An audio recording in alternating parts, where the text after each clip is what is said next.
What is up guys, welcome back to another video. Today we'll be looking at my LG gaming monitor. I had this for 1 year now and we're gonna find out is it still any good and should you buy this. Alright guys, let's start with some basic specifications. This is the LG 24 GM77 model. This is not the Dash B version, which is slightly different, so you have to be looking out for that when you buy it. This has a refresh rate of 144Hz, which is what you need when you are gaming. I'm not going to go through why 144Hz is so much better than a 60Hz monitor. There's a lot of videos on YouTube that you can check out and do your own research. But trust me, if you play it on a 144Hz monitor, then you will never go back to a 60Hz. This monitor also has a 1 millisecond response time, which is also great for gaming. You have up to 2 HDMI inputs on this monitor. You shouldn't be using either of these inputs for gaming through your PC. These inputs are for Xbox 360 or a PS4. Then you have a display port and a VGA input. You should not be even touching this input, because if you're buying an expensive gaming monitor such as this one and using a VGA input,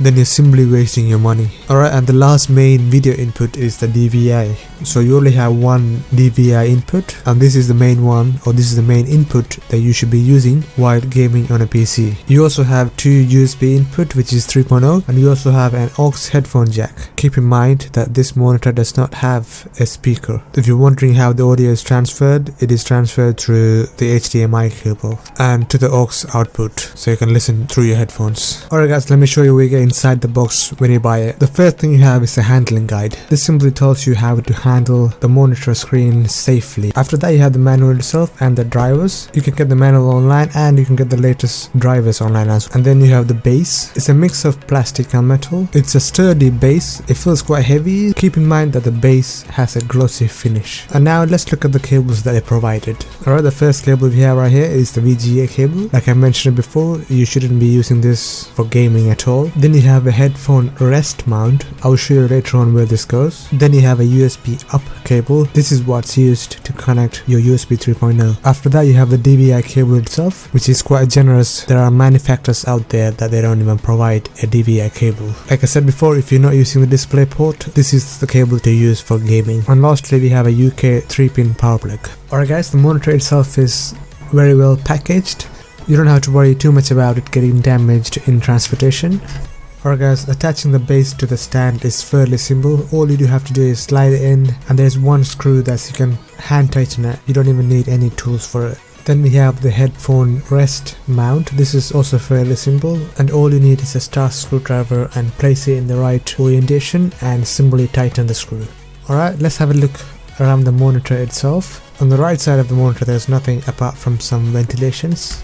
On the left side of the monitor you have your 2 USB 3.0 and your headphone aux input. Alright, now let's move on to the main inputs. All of the main inputs are underneath the monitor. You have your USB up, your HDMIs, your DVI, your VGA and your DisplayPort input.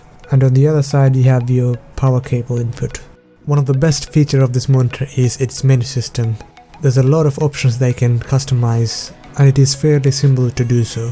In the bottom center of the screen facing towards you, you have 3 main buttons. These are labeled as Black Stabilizer, Game Mode and DAS mode. DAS stands for Dynamic Action Sync. When you press Game Mode, you have up to 5 customizable options. You can customize any of these according to what games you're playing.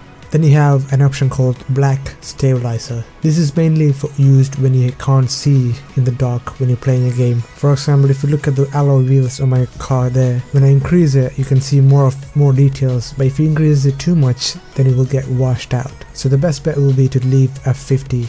The last option is called DAS mode. You can leave this on because it will reduce a lot of lag when playing a game. Those 3 options are just the start. There's tons of options that you can customize. Underneath all those 3 options you have a joystick. Press that and you have 3 more options. You can go into inputs and you can choose between inputs. So if you have your PlayStation or your Xbox connected to HDMI 1 or HDMI 2, you can choose between them. Then you have your menu. You go into that, you can customize all sorts of things. I'm not going to go through all of this, but you can see right here.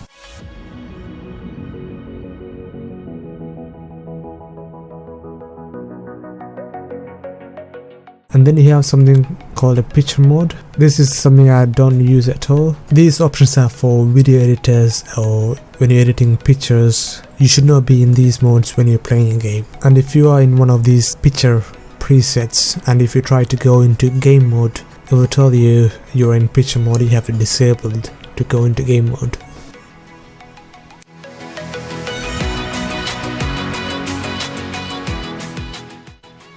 It's fairly easy to get a good viewing angle with this monitor. You can't pivot the monitor left or right on the stand itself. If you try and do that, the whole stand will move, but you can rotate the screen 90 degrees to either side. It has great height adjustment and you can tilt it towards you or away from you. It also has a VESA mount, so you can take the stand out altogether and put it on a mount.